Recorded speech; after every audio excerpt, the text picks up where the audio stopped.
मुझे तो समझ में नहीं आ रहा कि आजान इस तरह से खौफजदा हो जाएगा, इतना इतना दिल पे ले लेगा। अम्मी, हुआ यही होगा, वो डर के मारे वहां से भागा होगा और किसी हादसे का शिकार हो गया।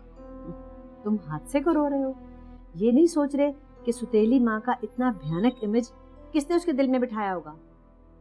इसने, तुम्हारी बेटी ने। दादो, चुप करो तुम। उल्टी सीधे फिल्में दिखाकर उसका दिमाग खराब कर दिया और उसे इतना खौफजदा कर दिया कि वो महविश की शक्ल से खौफ खाने लगा। आप भी तो जबरदस्ती लेके गई है ना उसको, वो तो नहीं जाना चाह रहा था।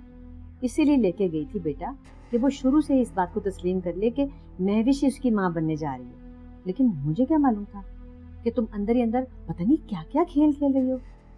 पूछो इससे। क्या पूछूं इससे? कब अकल आएगी इसे? कब होगी ये रिश्तों से मुखलिस? पापा, ये आप कह रहे हैं कि मैं रिश्तों को लेके मुखलिस नहीं हूँ? अपने और फैसल के रिश्ते को भी तो निभा रही हूँ ना।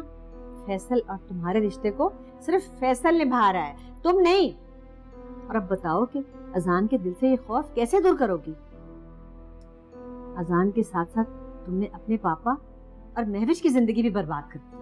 अब पता नहीं महविश कैसे इस घर में आएगी, कैसे अजान का खौफ दूर होगा, कैसे वो उसे अपनी माँ तस्लीम करेगा। मुझे क्या मालूम, ये सब क्या मेरा कसूर है? आप दोनों सब कुछ छुपके करते रहे। आपने एक बार भी अजान को अपने एतबार में लिया? मुझ पे सारा इल्जाम क्यों लगा रहे हैं आप लोग?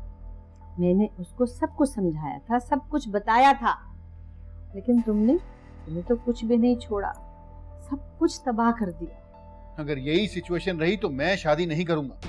अजीम, अम्मी, मैं अपनी बेटे की शख्सियत को टूटते नहीं देख सकता।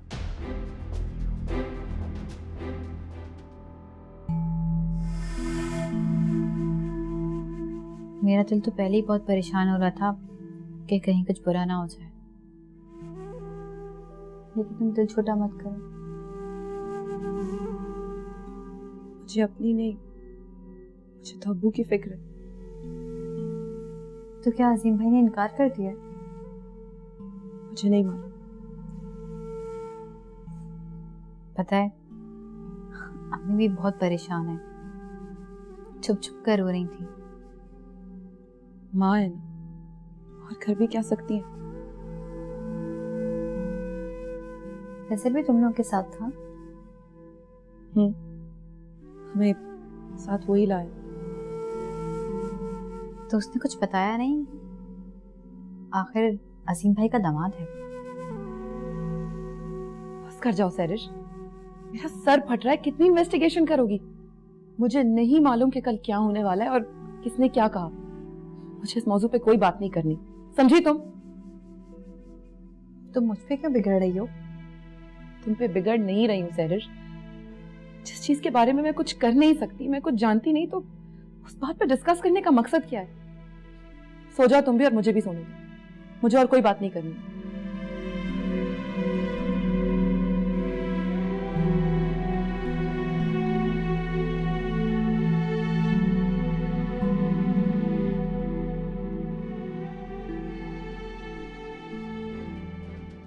अजीम, खुदा के वास्ते कोई ऐसा फैसला मत करना जो बद्दुआ बनकर तुम्हें और तुम्हारे इस घर को लग जाए। इस घर को तो पहले आग लग चुकी है बेटा, लेकिन जीनत और दानिश कैसे सामना करेंगे दुनिया वालों का? और महविश, वो तो जीते जी मर जाएगी। अभी कल ही तो वो इद्दत से उठी है और हमारी ही ख्वाहिश पर वो मेहंदी रचा के बैठी हुई है। और अगर कल को बारात ना पहुंची उसके घर तो होगा क्या होगा? मुझे तो समझ में नहीं आ रहा कि महविश को यहाँ आकर भी नफरत का सामना करना पड़ेगा। जिन बच्चों को वो दिल से औलाद मान चुकी है, उसे देख के खौफजदा हो जाती। क्या ये दुख कम नहीं है उसके लिए? ठीक है बेटा, लेकिन कुछ तो जीनत और दानिश की इज्जत का ख्याल करो। अरे वो किस किस को जवाब देंगे? गैर तो गैर अपने भी ताने मार मार के उनका बुरा हाल कर देंगे। तो बेटा, वैसे भी किसी बेकसूर को सजावार ठहराना बहुत बड़ा जुल्म है और मैं तुम्हें इसके लिए कभी माफ नहीं करूंगी। अगर अजान को कुछ हो गया तो मैं अपने आप को कभी माफ नहीं करूंगा। मैं अजान के पास जा रहा हूं।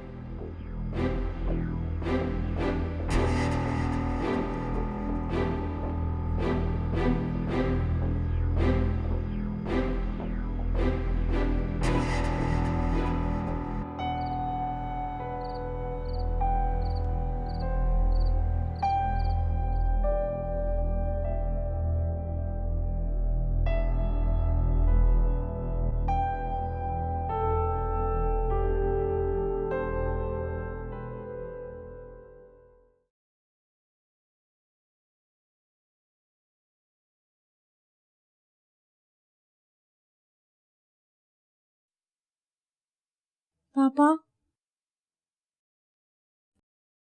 आप जाके रेस्ट करें, मैं अजान के पास हूँ। बस करो, मत जताओ अपनी मोहब्बत। तुम पहले अजान से दुश्मनी कर चुकी हो।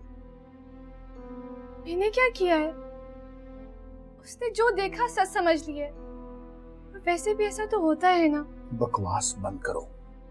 तुमने जिंदगी में देखा ही क्या है? क्या कसूर है इस बच्चे का?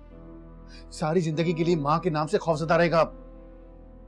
पापा माँ के नाम से नहीं, अजान सौतेली माँ के नाम से खौफजदा है।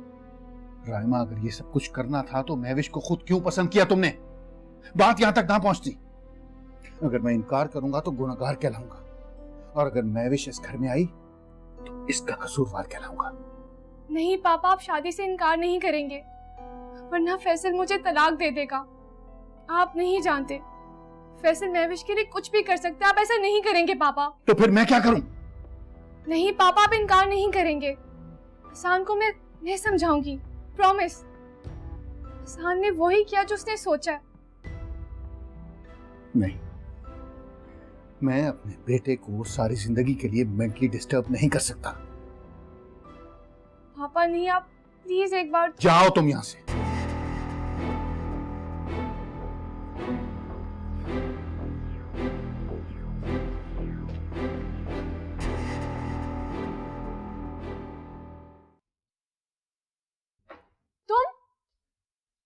तुम फिर आ गए?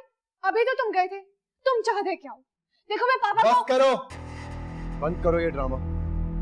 मैं तुम्हारी मासूमियत में आकर और बेवकूफ नहीं बनने वाला हूँ। और मुझे एक बात सच सच बताओ, तुमने ही अजान के दिल में खौफ डाला था ना महविश के लिए, ताकि तुम्हारे पापा और महविश की शादी ना हो सके? मुझे मेरी बात का जवाब चाहिए। अजान मेरा भाई है, मैं बेहतर समझती हूँ उसे क्या कहना और क्या नहीं, समझे? मेरी एक बात कान खोलकर सुन लो तुम। अगर कल तुम्हारे पापा महविश की बारात लेकर नहीं गए ना, तुम्हारा और मेरा रिश्ता खतरे में आ सकता है। क्या करो, तलाक दे दोगे? नहीं, मैं तुम्हारा वो हाल करूंगा कि तुम सारी जिंदगी याद रखोगे। मैं तुम्हें यहाँ से इतना दूर ले जाऊंगा कि तुम तरसोगी अजान और पापा की शक्ल देखने के लिए। भूल आई तुम्हें। मैं ये घर छोड़ के कभी नहीं जाऊंगी। ये मेरे पापा का घर है, समझे? क्या? मैं शौहर हूँ तुम्हारा, मुझे धमका रही हो तुम कि तुम ये घर छोड़ के नहीं जाओगी? हाँ हाँ, मैं नहीं जाऊंगी। अभी देखते हैं, चलो मेरे साथ। छोड़ो मुझे फैसल, क्या कर रहे हो तुम? चलो मेरे साथ। मैं नहीं जाऊंगी तुम्हारे साथ तुम्हारे घर, छोड़ो मुझे। मेरे घर? मैं इतना बेवकूफ नहीं हूँ कि तुम जैसी बेहस लड़की को अपने घर लेकर जाऊंगा। मैं तुम्हें एक किराए के मकान में रखूंगा जहां तुम सारी जिंदगी मेरे साथ रहोगी। के लिए फैसल मेरा हाथ छोड़ो प्लीज। एक शर्त, तुम सुबह अजान के उठते ही उसे समझाओगी कि सौतेली माँ डायन नहीं होती बल्कि माँ होती है। और दूसरी बात, तुम अपने पापा को मजबूर करोगी कि कल वो बारात लेकर जाए महविश की।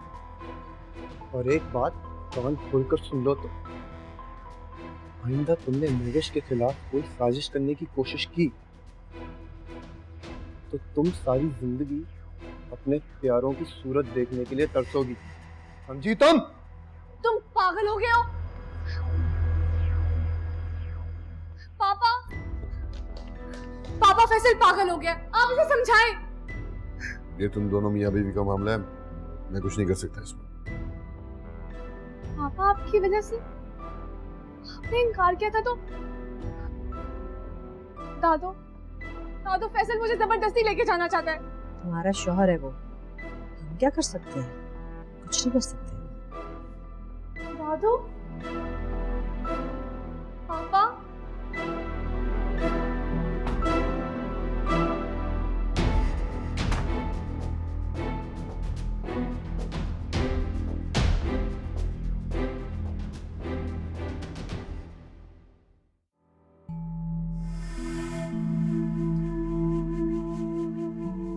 दानिश, अब क्या हुआ?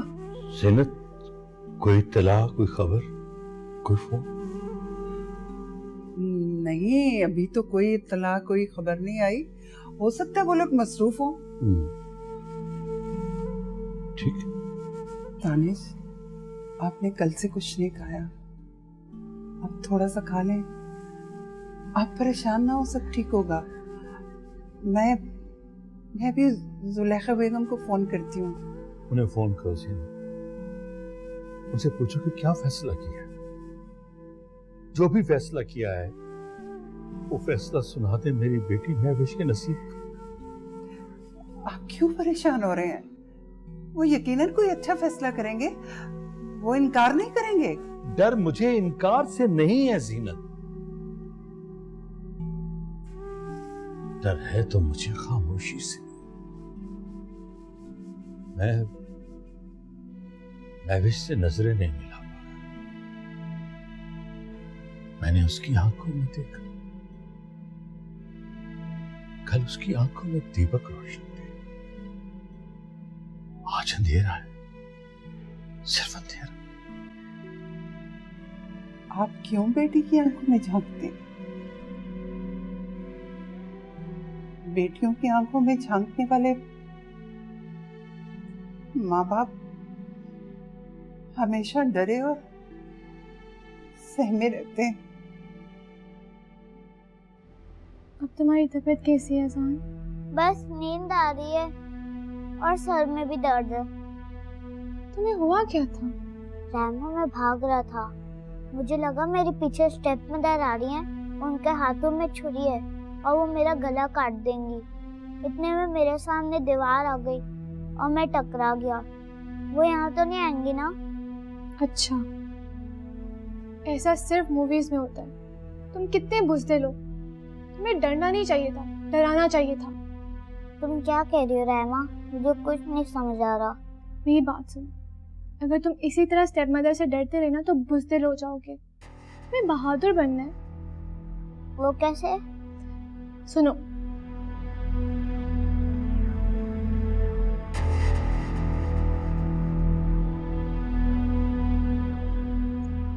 समझ आई? अब ऐसा ही करना है। मैं रेशमा से कह के तुम्हारे लिए नाश्ता मंगवाती हूँ, ओके?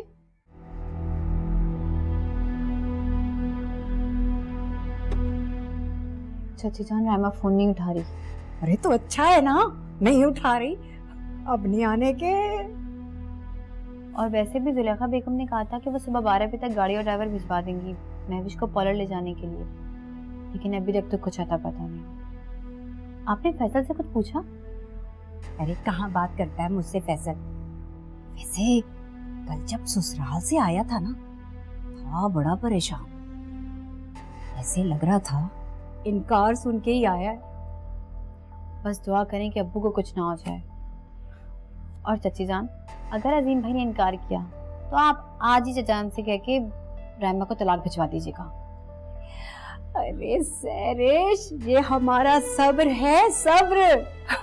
अब तुम देखती जाओ, ये अजीम अगर आज बारात लेकर ना आया ना तो फैसल पलट कर रायमा की तरफ नहीं देखेगा, और जिस दिन फैसल ने रायमा को ना देखा, मैंने उसी दिन तुम दोनों का निकाह पढ़वा देना। बस तुम देखो सही, मैं महविश का पत्ता किस तरह से काटती हूँ, हमेशा हमेशा के लिए।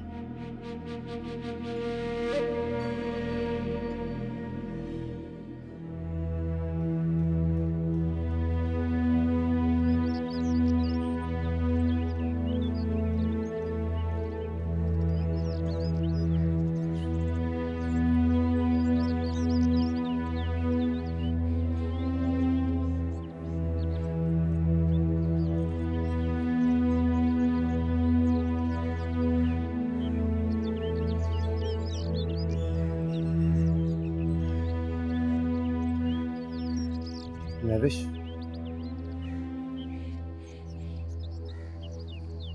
मुझे समझ में नहीं आ रहा मैं तुमसे कैसे कहूँ।